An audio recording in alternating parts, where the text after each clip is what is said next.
Hola, ¿qué tal? Qué gusto que nos acompañe en otra sesión más de la Escuela de Desarrollo Cristiano de la Iglesia Bíblica Torrefuerte. En este curso que es el Evangelio de Juan, el cuarto Evangelio del Nuevo Testamento.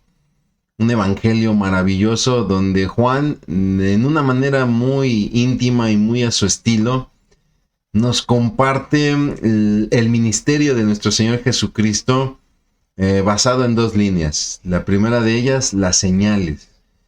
Nuestro Señor Jesucristo demostrando su divinidad, demostrando ser el Hijo de Dios, demostrando ser el Mesías prometido a través de señales, no milagros para satisfacer el deseo, los ojos de los humanos, de las personas, sino para demostrar que Él es el Hijo de Dios y que Él es nuestra necesidad primera. Y también a través de las revelaciones. Y en nuestro curso lo hemos visto a través de las expresiones del yo soy. Es así que entonces damos muchas gracias a Dios por esta octava sesión y me voy a permitir para todos ustedes hacer una oración, ¿no? Para que pues pongamos este tiempo en manos de Dios y podamos llevar a cabo esta nuestra octava sesión del Evangelio de Juan. Y pues damos muchas gracias a Dios también porque lo podemos hacer a través de su palabra. Acompáñame a orar, por favor. Bendito Dios, cuántas gracias te damos, Padre, por, Señor, el poder abrir tu palabra, el escudriñarla. Mi Señor, gracias por estas sesiones previas que hemos tenido de este maravilloso evangelio. Padre, te pedimos encarecidamente que nos ayudes con esta sesión de hoy, que seas tú llevándonos de tu mano, Padre. Señor, que hables a nuestros corazones en aquellas situaciones en las que tú sabes, Padre, necesitamos trabajar, mi Dios, simplemente pues para agradarte, porque ese es el todo de nuestra vida. Te pedimos esto, Padre, lo ponemos en tus manos, en el nombre de Cristo Jesús. Amén. Muy bien, pues como le decía, estamos prácticamente aquí entrando a lo que es el octavo capítulo de este libro que tengo aquí en mis manos, que es Para que creáis, este comentario bíblico de Edición de las Américas de Alberto T. Platt, que nos regala este octavo capítulo que le ha denominado Instrucciones Finales en su primera parte, ¿no? ¿Qué está sucediendo acá? Vamos a poner en contexto para entender esta propuesta de título, ¿no? Ha terminado el ministerio público del Señor Jesucristo. En la sesión anterior vimos la entrada triunfal a Jerusalén, y a diferencia de otros evangelios donde se narra la purificación del templo, ¿no? De algunas situaciones que hará Jesús en los días lunes, martes, miércoles, ¿no? Juan nos lleva inmediatamente al aposento alto donde están por tomar la Pascua, ¿no? Y es ahí Jesús, en la intimidad con sus discípulos, donde dará instrucciones muy importantes porque serán instrucciones que van a repercutir en la iglesia de hoy día, ¿no? Es así que lo que estaremos estudiando en esta sesión y en las próximas, es decir, sesiones 8, 9 y 10, pues es prácticamente el discurso que Jesús dará la noche en que tomarán la Pascua, donde, pues, como su nombre lo indica, dará estas instrucciones para culminar ahí lo que veremos en la sesión 11, con la intercesión seguramente de este capítulo 17, que es un pasaje maravilloso, ¿no? Y después vendrá el desenlace de la historia que conocemos con la pasión de nuestro Señor Jesucristo. Es así que entonces entramos de lleno a esta primera parte de las instrucciones finales, donde muy a la manera de Alberto T. Platt, arrancamos con un versículo. En este caso vamos a estudiar los capítulos 13 y 14. No vamos a ver el 14 completo, veremos todo el capítulo 13 y la primera parte del 14. Pero Alberto T. Platt toma del capítulo 13, el verso 17. Si sabéis estas cosas, bienaventurados seréis si las hiciereis. ante las instrucciones de nuestro Señor Jesucristo, sabiendo estas cosas, vamos a ser bienaventurados si las hacemos, la importancia de la obediencia, ¿no? Jesús está con sus discípulos, está en el aposento alto, ya en la ciudad de Jerusalén, ha venido de Betania, de una cena que tuvo con Lázaro y sus hermanas, ¿no? Y entonces se da la entrada triunfal, llegamos aquí al aposento alto, estamos en la fiesta de la Pascua, a unas pocas horas de la crucifixión. Ya Jesús no está enseñando a las masas, ya todo lo que vamos a ver aquí va a ser prácticamente para sus discípulos y para los íntimos, es decir, lo vamos a ver más adelante. Le va a pedir a Judas el Iscariote, Judas Tadeo es otro, a Judas el Iscariote que se retire porque él no será parte de estas instrucciones finales. De hecho, aquí vemos que Jesús empieza a usar una frase que no había usado anteriormente, hijitos míos. ¿Por qué? Porque Judas no será llamado así, ¿no? Ya había sido rechazado por los líderes, por los sacerdotes, por los escribas, por los fariseos. Ya ha sido rechazado por los propios judíos, por la propia nación. Ya nada más falta un rechazo, el rechazo de las autoridades romanas. Esto es muy significativo, mi hermano, porque usted y yo no podemos decir, pues yo nunca negué al Señor Jesucristo, porque quienes lo negaron realmente fueron los judíos, ¿no? Tenemos que decir que se da una sinécdoque en el Imperio Romano, donde Roma representa al mundo. Y si Roma rechazó a Jesús, significa que los gentiles, que el resto del mundo rechazó a Jesús. Y entre ellos, pues, sí, nosotros, y sobre todo con nuestra naturaleza pecaminosa, pues tenemos esta tendencia a alejarnos de Dios, ¿no? De ahí la bendición de poder tener este reencuentro con Dios a través de Cristo Jesús. Es así que entonces se da el inicio de la segunda división del bosquejo que presentamos en la primera sesión. Lo tengo aquí abajito, aquí se lo pongo.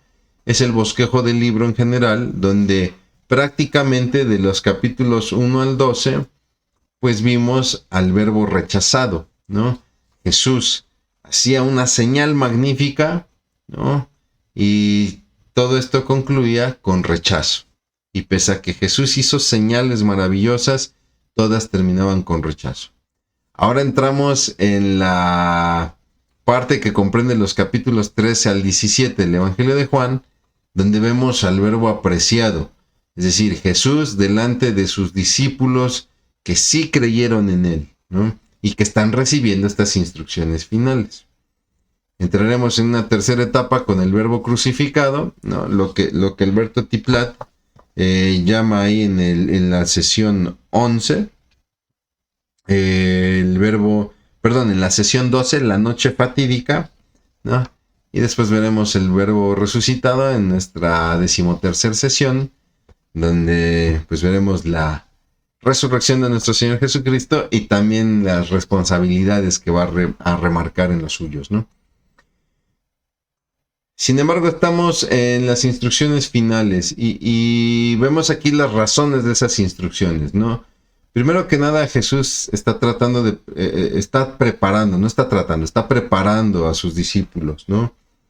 Los está preparando por lo que viene. ¿Qué viene? La cruz, ¿no? Y entonces empieza a hablar acerca de que ya no estará con ellos.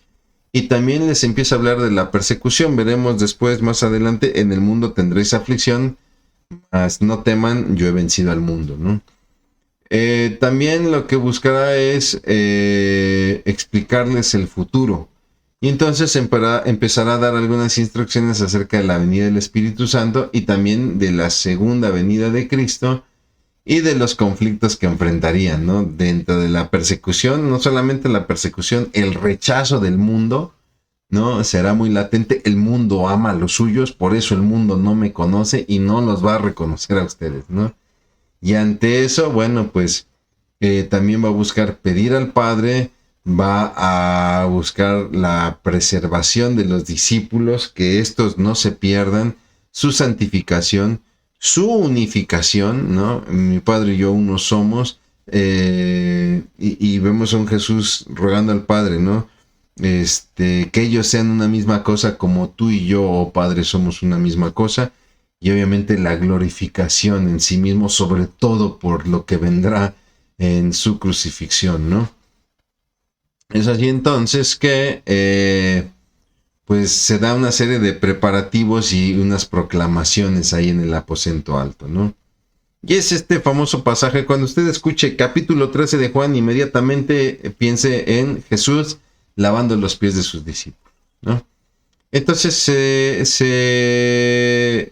están en el aposento alto, Jesús ofrece la cena de la Pascua, él es el anfitrión, y como anfitrión él hará todos los arreglos para la cena, y dentro de ellos se dará el ritual del lavamiento de pies. Es decir, la costumbre indicaba que una persona, cuando entraba a una casa, el anfitrión pedía a los siervos que retiraran el calzado de las personas, que trajeran un lebrillo, y en el lebrillo lavaran los pies de las personas. ¿Por qué? Porque normalmente se usaba sandalias y las personas caminaban por largas distancias entre polvo, entre piedras, tierra, caminos de tierra, etc. Y entonces una manera de mostrar cortesía con un invitado era el precisamente lavar los pies, ¿no? Pero eso se acostumbraba, no lo hacía el anfitrión, lo hacían los siervos del anfitrión. Pero es que aquí tenemos un problema, que los discípulos estaban infectados con un virus terrible. No, no era el SIDA, no era el ébola, no era cólera, no era COVID, no. Tenían el virus de quién sería el mayor, una ambición de poder. Y es así que Jesús dará una instrucción maravillosa a través del lavamiento de pies. ¿Por qué? Porque Jesús, siendo el anfitrión, siendo el soberano de Dios, va a asumir la posición del sirviente. Y de ahí que Juan nos regala 7 frases bellísimas, ¿no? Se levantó, se quitó el manto, tomando una toalla, se la ciñó, puso agua en un lebrillo, comenzó a lavar los pies de sus discípulos y a enjugar, ¿no? Y ante todo esto, donde Jesús está dando una administración muy importante, Pedro va a expresar primero una duda: ¿tú me lavas los pies a mí? Y después un rechazo: no, antes eso no acontezca, ¿no? ¿Por qué? Porque Pedro no está entendiendo la administración. Sin embargo, Jesús da la explicación, y entonces Pedro ahora se va al otro lado, ¿no? Entonces lávame completo. Y Jesús le dice: quien se ha lavado completamente ya no necesita más que lavarse los pies. Jesús marca la diferencia entre un baño completo y un lavamiento de pies. ¿A qué se refiere Jesús con esto, no? Lo que Jesús está diciendo es que quien ya se ha bañado completamente, quien ya ha sido lavado de su naturaleza pecaminosa, ya no necesita volver a hacerlo. Usted y yo no tenemos que estar cada 8 días en la iglesia tratando de recibir a Cristo. ¿Por qué? Porque, como lo establece el autor de Hebreos, Jesús es este sacrificio hecho una sola vez y para siempre. Pero sí hay que eliminar la contaminación del pecado cotidiano. ¿Por qué? Porque caminar en el mundo, pues muchas veces nos contamina con pecado. Y esto es importante porque tenemos que entender, mi hermano, mi hermana, entiéndalo usted bien, no somos creyentes perfectos. Si bien es cierto que hemos sido perfeccionados delante del Padre, a la vista de Dios Padre por medio de Cristo Jesús, nuestra realidad, mi hermano, es que ni usted ni yo somos perfectos. Por eso, cuando de repente cualquiera de nosotros veamos a alguien fallar, debemos de tener mucho cuidado de emitir un juicio. Porque, mi hermano, mi hermana, tanto aquella persona que ha visto fallar como usted y como yo, somos pecadores de primera clase. Bueno, yo me atrevo a decir, en mi caso, de tercera clase, somos pecadores de tercera. Entonces, lo que Jesús está tratando de ilustrar es esta necesidad de lavar nuestro caminar. ¿Y cómo lo vamos a hacer? A través de su palabra. Usted ya no necesita volver a recibir a Cristo. ¿Por qué? Porque usted ya ha nacido de nuevo. Pero mi hermano, es que de repente vuelvo a caer y sigo pecando. Sí, mi hermano, es una lucha que tenemos como creyentes, ¿no? pero simplemente tenemos que ir a su palabra. Es simplemente eso. Esa es la enseñanza que Jesús quiere dejarle a Pedro, ¿no? Y entonces Jesús presenta el propósito de este acto que está haciendo de lavar los pies y hace una predicción, ¿no? Y entonces Jesús les pregunta, ¿saben lo que les he hecho? Y es claro que ninguno de ellos sabía, ¿no? Y entonces ofrece la explicación, donde Jesús comienza a apelar a las palabras de los discípulos. Ustedes me llaman maestro y señor, y lo soy.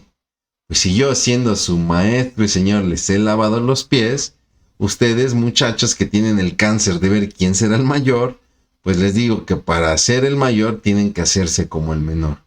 Y es significativo esto de llamarlo maestro y señor. Mucha gente le llamaba rabí. ¿Y qué significa esto? Que lo consideraban como un maestro X de sinagoga, pero los discípulos lo llamaban Raboni, el maestro. ¿Por qué? Porque creían en él, y obviamente al llamarlo el Curios, el Señor, pues mostraban este sometimiento, ¿no? Esta disposición a la obediencia. Bueno, si tú crees en mí y estás dispuesto a obedecerme, ok, y yo estoy dispuesto a lavarte los pies, pues entonces con mayor razón lo tienes que hacer tú, ¿no? Es así que entonces Jesús les da un ejemplo os he dado, ¿no? No es una ordenanza, no es un sacramento que tengamos que cumplir, que de repente da esta idea de que muchos quieren replicar esto y entonces en la iglesia vamos a hacer un lavamiento de pies. No, Jesús no instituyó esta práctica, simplemente en ese momento quiso dar un ejemplo a sus discípulos, ¿no? De que como el Raboni y como el Curios, él es el gran soberano, el Hijo de Dios, y sin embargo se hizo como el que sirve, ¿no? Entonces, los discípulos, como futuros ministradores de la palabra, bueno, pues Jesús quería que ellos aplicaran la palabra, ¿no? Mi hermano, mi hermana, el conocimiento de la palabra sin práctica no nos va a hacer mejores que el diablo. Llévese eso en su corazón, por favor. No somos mejores que nadie. No nos hace mejor estudiar en un seminario, no nos hace mejor estudiar en la escuela de desarrollo cristiano si no llevamos a la práctica la palabra. Sed hacedores de la palabra y no solamente oidores, ¿no? Jesús ordenó a Judas que llevara a cabo su plan. Estamos hablando del Iscariote, ¿no? ¿Por qué? Porque él no quería que estuviera presente en estas palabras finales. ¿Por qué? Porque mi hermano, para empezar, era muy íntimo lo que el Señor Jesucristo iba a compartir. Y aparte, le escribo acá, pues el hipócrita es capaz de engañar inclusive al discípulo más firme, ¿no? Y no se lo escribo yo. Debo aclarar que es parte de lo que propone Alberto Tiplad en su estudio, ¿no? Pero más bien yo lo plasmé aquí en la diapositiva, ¿no? El hipócrita es capaz de engañar inclusive al discípulo más firme. Cuando yo leí esto, inmediatamente recordé una historia. Hay una historia que se da, si no me equivoco, es en el libro de Reyes, donde un profeta es llamado por Dios para dar una profecía a uno de los reyes y Dios le dice al profeta, le da la instrucción, no te quedes en el pueblo, darás la profecía e inmediatamente te vas a retirar, ¿no? Y resulta que cuando el profeta da la profecía al rey, el rey le quiere dar un pago, ¿no? Con muchos bienes, y el profeta dice, no, el Señor me instruyó que me retirara de inmediato. Y uno de los profetas presentes ahí en la corte del rey alcanza al profeta y le dice, oye, el Señor me ha dicho que te quedes y que regreses para que recibas este pago del rey, cuando en realidad Dios nunca había hablado, ¿no? Pero es que el hipócrita es capaz de engañar al discípulo más firme, ¿no? Y bueno, pues era necesario que Judas ya no estuviera presente y Judas hará lo propio y pues discúlpame usted, se largará. Y vemos un Judas como Caín, un hombre que sale de la presencia de Dios. Vemos un Judas como Balaam, que va a amar más el premio de la maldad que la justicia. Y vemos a un Judas como Ahitofel, este consejero de David, que se pasará del lado de Absalom para rebelarse contra David, traicionando a su amigo más fiel. El consejero del rey es el primero que le traiciona, ¿no? Jesús entonces pronunciará unas palabras que serán, si lo vemos así, servirán como epílogo al ministerio público y servirán como prólogo de la pasión que se llevará a cabo, ¿no? Ahora es glorificado el Hijo del Hombre y Dios es glorificado en él. Y entonces le va a dar un nuevo mandamiento a los discípulos, que es amar como yo os he amado, es decir, un amor sin medida, que será la señal del discipulado, ¿no? En esto conocerán que son mis discípulos, en que se amen los unos a los otros. Es así entonces que vamos a entrar en una etapa donde se dan algunas preguntas, algunas intervenciones por parte de los discípulos, ¿no? Vendrán algunas preguntas con sus respuestas y algunas promesas, ¿no? Y Pedro, pues es el que abre plaza en ese sentido, donde Jesús ha anunciado el fin de su presencia física, y entonces Pedro le pregunta: Señor, ¿a dónde vas? Y con esto pues se muestra, no solamente en Pedro, sino en el resto. Recordemos que normalmente Pedro hablaba por todos, pues se nota una ignorancia acerca del sacrificio de Jesús. Ellos piensan que él se va a ir a otro lado, a otro país, ¿no? Y entonces se sienten un poco decepcionados porque estaban pensando que Jesús les iba a abandonar. Cuando Jesús habla acerca de entregar su vida, Pedro declara que no, que él va a dar su vida por él, ¿no? Por Jesús. Y entonces vemos a un Pedro que no conoce su propia debilidad y que no estaba escuchando realmente a Jesús. Y ojo, mi hermano, esto es un acto de imprudencia y muchas veces caemos en él. Muchas veces nos gana el corazón y hablamos por hablar porque no conocemos realmente nuestras debilidades y no estamos escuchando. Sin embargo, Jesús es muy amoroso, muy lindo, no le reprende, al contrario, les empieza a consolar. No se turbe vuestro corazón, creen en Dios, creen también en mí. ¿Y qué estamos viendo acá? Estamos viendo a Jesús haciendo una petición de fe de manera personal. No se turben, creen en Dios, cada uno de ustedes cree en Dios. Les pido que cada uno de ustedes crea en mí. La fe en Cristo Jesús, mi hermano, es personal. No puedes creer por tus hijos, no puedes creer por tu esposa, por tu esposo. La fe es un asunto personal. Y no solamente eso, sino que aquí vemos que Jesús expresa el objeto de la fe, ¿no? No se turbe vuestro corazón, creéis en Dios, creed también en mí.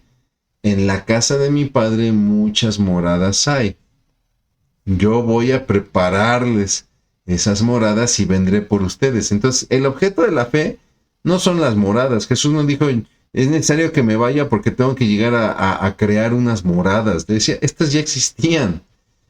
¿Dónde está el centro de la promesa? Yo volveré por ustedes. Porque ese es el objeto de la fe. Nuestro Señor Jesucristo regresando. No lo que nos espera, ¿no? Es así entonces que también viene la pregunta de Tomás, y con esto la revelación del sexto yo soy, ¿no? Donde Tomás le dice al Señor Jesucristo: no sabemos a dónde vas, ¿cómo podemos saber el camino?, ¿no? Y vemos aquí una postura de Tomás, producto de su desánimo, se entiende, no se justifica, pero se entiende. Vemos a un Tomás que, ok, no nos quieres decir a dónde vas, pues entonces ¿cómo pretendemos? ¿O cómo pretendes más bien que nosotros conozcamos el camino si no nos quieres decir a dónde vas, ¿no? Y entonces, pues Tomás se vuelve como estas personas que llamamos levantapolvo, ¿no? Estas personas que les gusta levantar polvo y son los primeros que se quejan que no ven, ¿no? Y pareciera que Tomás toma esa actitud, ¿no?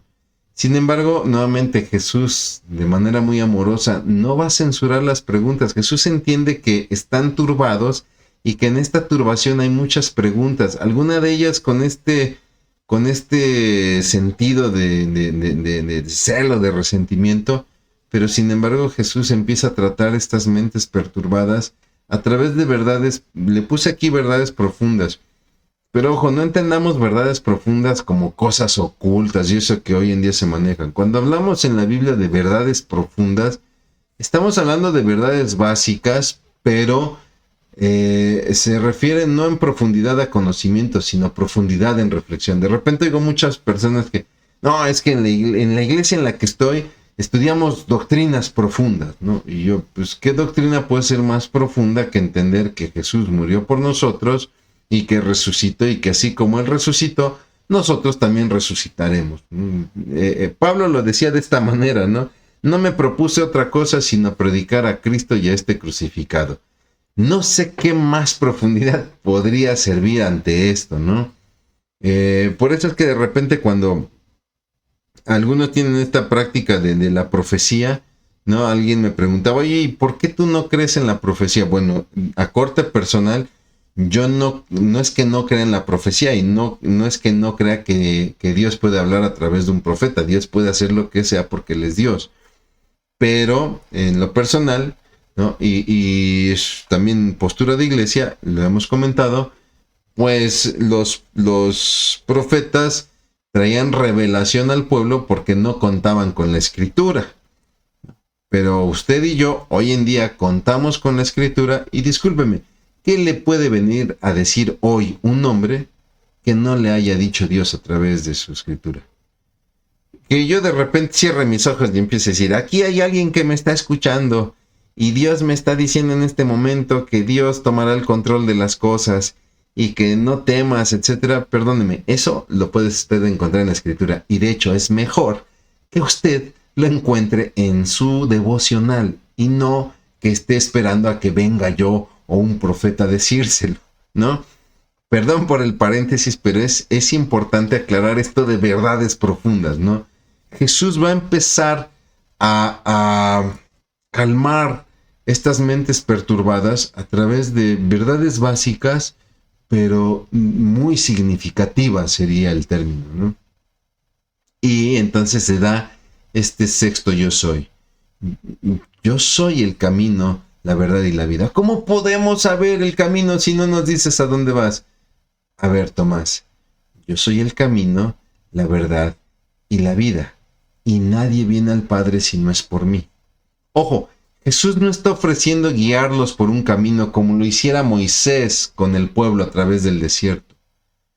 Jesús no predicó acerca de un camino y no lo profetizó como algunos de los profetas. De cierto les digo que habrá un camino, ¿no? O de cierto les digo que yo los llevaré por un camino. No, Jesús declaró que Él mismo es el camino. Es decir, el puente entre el hombre fracasado, el hombre caído y Dios. No hay otro puente, no hay otro camino que Cristo. Él es la verdad. Y Él es la verdad por cuanto Él define la justicia. Nosotros muchas veces pensamos en verdad como en declaraciones reales, ¿no? Declaraciones verdaderas. Pero cuando Jesús habla de la verdad, como es en este caso, Él se está refiriendo sobre todo en términos de justicia, porque nosotros necesitamos saber lo que es verdaderamente justo para acercarnos a Dios. Y muchos lo han buscado a través de las obras, muchos lo han buscado a través de sacrificios, ¿no? Pero es solamente a través de Cristo Jesús quien nos define la justicia de Dios. Y Jesús es la vida, la única vida, quien hace posible que usted y yo obtengamos lo que Dios ofrece. Dios quiere que tengamos vida, pero no lo podemos hacer si no es a través de Cristo Jesús. Esto es lo que Juan va a establecer ahí en su primera epístola, ¿no? El que tiene al Hijo tiene la vida, pero el que no tiene el Hijo de Dios no tiene la vida. Es prácticamente, si usted lo ve, es una revelación de un carácter exclusivo, es exclusividad, es decir, no hay más. Jesús es el único camino, Jesús es la única verdad y Jesús es la única vida. ¿Por qué? Porque sin Cristo, mi hermano, mi hermana, aún hasta el hombre más sabio anda ciegas. Es así que entonces viene la petición de Felipe. Señor, muéstranos al Padre y con eso nos basta. Y aquí pues podemos observar que la enseñanza del Señor pues era demasiado alta para Felipe y me atrevo a decir que para algunos otros cuantos, ¿no? Si no es que para todos. ¿Por qué? Porque Felipe quería ver al Padre como veía al Hijo en ese momento, ¿no? Sin embargo, Jesús le va a enseñar a emplear una vista espiritual. Y Jesús va a preguntar algo, ¿no? ¿No crees que yo soy el Padre? Bueno, la respuesta queda, muéstranos al Padre y con esto me basta. Felipe, hace tanto tiempo que estoy con ustedes y aún no han visto al Padre. Pero Jesús lanzará esta pregunta muy interesante, ¿no? ¿No crees que yo soy el Padre y el Padre en mí? Y aquí Jesús esperaba una respuesta afirmativa, ¿no? Sin embargo, cuando Jesús habló de el Padre y yo uno somos, pues eso lo vimos en una sesión anterior. Usted recordará lo que causó en las personas, la reacción, lo querían apedrear porque ¿cómo es posible que te haces igual a Dios, ¿no? Sin embargo, parece ser que seguía siendo un tema difícil en el corazón de sus discípulos, al menos en el de Felipe. Sin embargo, las obras de nuestro Señor Jesucristo y sus enseñanzas probaron que Él es igual al Padre. Por lo tanto, Jesús va a enfatizar la relación que tiene con el Padre a través de este famoso pasaje de todo lo que pidiereis al Padre en mi nombre, lo haré, que muchos lo han tomado como base para la doctrina de la oración, ¿no? Y entonces muchos prestan atención a la parte de todo lo que pidiereis, ¿no? Y muchos inclusive lo han hecho hasta como fórmula mágica. ¿Quieres esa bicicleta? ¿Quieres ese trabajo? ¿Quieres ese coche nuevo? ¿Quieres esa casa nueva? Pídeselo a Dios en el nombre de Jesús y te lo dará, ¿no? Casi está obligado a dártelo. Pero donde tenemos que poner el verdadero énfasis es en las palabras en mi nombre. ¿No crees que yo y el Padre, que yo soy el Padre y el Padre en mí? Mira, todo lo que le pidas al Padre en mi nombre, lo haré porque yo soy en el Padre y el Padre es en mí. El énfasis es en la relación del Hijo con el Padre, no en el estar cumpliendo peticiones. Los que aman a Dios cumplen sus mandamientos, no andan buscando nuevas maneras de complacer a Dios o de complacerse a sí mismo. Entonces, hay que tener mucho cuidado aquí, no cambiemos el propósito de la oración. Más bien, hagamos la oración como Jesús nos enseñó. Vamos al Padre Nuestro, donde dice, hágase, Señor, tu voluntad, o Padre, tu voluntad en la tierra como en el cielo, ¿no? Entonces, no se trata de que se haga mi voluntad en el cielo, ¿no? Sino más bien que se haga la voluntad de Dios, sobre todo aquí en la tierra, que es donde nos toca participar a nosotros, ¿no? Y viene una pregunta de Judas. Este Judas es el Tadeo, ¿no? No es Judas el Iscariote, porque como lo hemos comentado, ya le había pedido Jesús que se retirara a hacer lo que tenía planeado, ¿no? Y entonces Judas, el Tadeo, le pregunta, pensamos que es el Tadeo el que refiere Marcos, ¿no? ¿Cómo es que te manifestarás a nosotros y no al mundo? A ver, hablas de que te vas a manifestar a nosotros y no al mundo. ¿Cómo es posible esto, no? Y aquí vemos que hay un problema en cuanto a la comprensión, en cuanto a la revelación, ¿no? Sin embargo, Jesús le va a mostrar a Judas y al resto, igual de manera muy amorosa, que la condición para verle será a través de un amor especial. Un amor que se va a producir solamente a través de la obediencia. Por eso, el versículo que leímos, el que tomó Alberto Tiplat como inicio de esta sesión, ¿no? Si sabéis estas cosas, bienaventurados seréis si las hicieres. La importancia de la obediencia, porque será a través de la obediencia que se producirá un amor que nos va a permitir ver a Cristo Jesús. El mundo no lo va a poder hacer. ¿Por qué? Porque el mundo ni ama a Jesús ni le obedece. Esta idea la vemos muy desarrollada en la primera epístola de Juan, en las primeras 2 epístolas de Juan, ¿no? Donde el mundo ama a los suyos, donde el mundo aborrece a Jesús y por eso no le puede ver, ¿no? Recuerdo mucho este canto de Te daré lo mejor, ¿no? Y hay una parte que a mí en lo personal me gusta mucho de la letra, porque dice, mi obediencia es mi mejor adoración, ¿no? Será mucho más que una canción, dice, mi obediencia será mi mejor adoración. Y le voy a decir por qué me gusta mucho este fragmento. Cuando mi mamá se convirtió al cristianismo, pues obviamente ella es una mujer muy entregada a Cristo. Yo veía cómo se pasaba noches leyendo la palabra. De repente me decía al otro día, no, ayer me dormí hasta las 3, 4 de la mañana porque me piqué leyendo mi Biblia, ¿no? Y es una mujer que le gusta servir al Señor. Y recuerdo que ella me decía mucho, ay hijo, es que ya no encuentro maneras, ya no encuentro la manera para decirle a Dios cuánto lo amo. Levanto mis manos, cierro mis ojos y quisiera decirle tanto, pero siento que las palabras ya no alcanzan, ¿no? Y le decía, sí, yo entiendo ese sentir, pues tan solo por la magnificencia de Dios, lo que Dios es, pues te queda claro que tu limitación humana no alcanza. Sin embargo, cuando escuchamos este canto, recuerdo muy bien que le dije a mi mamá, ¿no? Mira, tú decías que ya no hayas en qué manera decirle que amas a Dios cuando es muy fácil y muy sencillo, obedeciendo. Y creo que nos pasa como padres, ¿no? Pues tus hijos podrán decirte te quiero papi, ¿no? Te quiero mamá.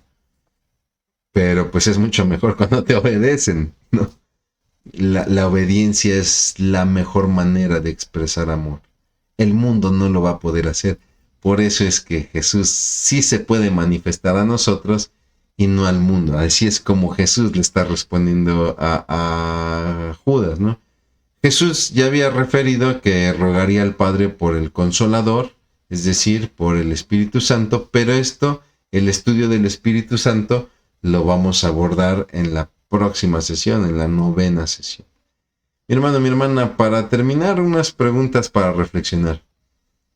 Estudiamos acerca del lavamiento de pies, que decíamos, pues se refiere a lavar nuestro caminar en el mundo que nos contamina a través de la palabra, ¿no? No se trata de recibir a Cristo y bañarse completamente nuevamente, sino simplemente ir a la palabra para lavarnos continuamente de la contaminación del mundo, ¿no?